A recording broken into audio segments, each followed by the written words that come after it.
In 16th century Japan, the Warring States period, an era defined by feudal lords fighting for rule, filled with nothing but civil wars and violence. A helpless village being trampled upon by wars, taxes, and above all bandits. They're pushed to the wall to the point that they hire 7 samurais from the nearby town for security. This is the premise of Seven Samurai by Akira Kurosawa. Hey guys, I've watched Seven Samurai from the other day, and I thought it was an immersive masterpiece. How are mere peasants going to hire samurais when they can barely eat? And why would samurais accept such an offer? I was pulled in with this question. Now, if a samurai is gonna accept such an offer, they must be doing this for the love of the game, or they're Ronin, a masterless samurai, starving, would do anything for food. Now, there's an appealing contrast here between the peasants, filled with nothing but fear, bottom of society, and samurais.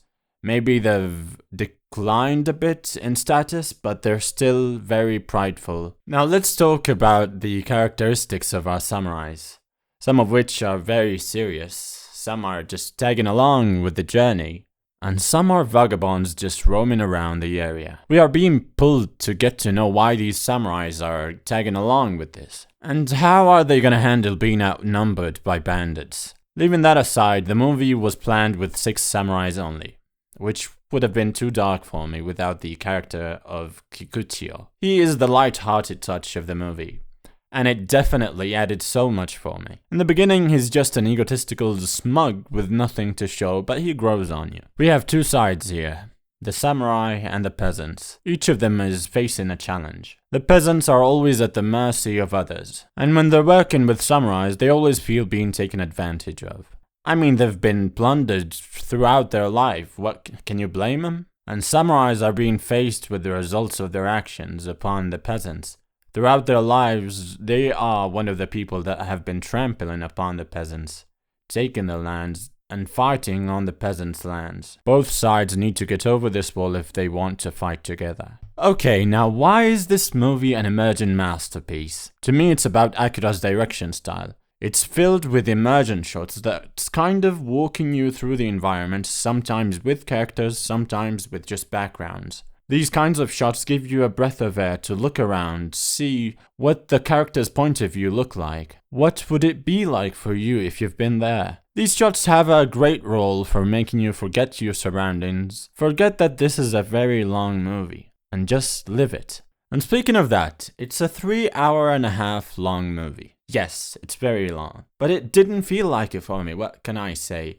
I'm sure I've seen a lot of people that say it could have been shorter. I don't necessarily disagree, but to me it shows how long the struggle of the people was. Their villages have been plundered for 200 years, their women raped, no money, no food, and you're complaining that it's a 3.5 hours?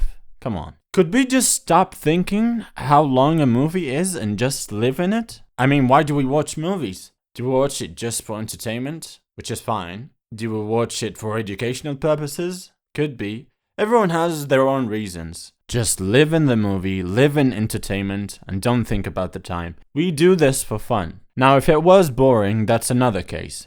But don't let time ruin your fun. Let's talk about the soundtracks. This is just as iconic, if not more iconic, than the good, the bad, and the ugly soundtracks.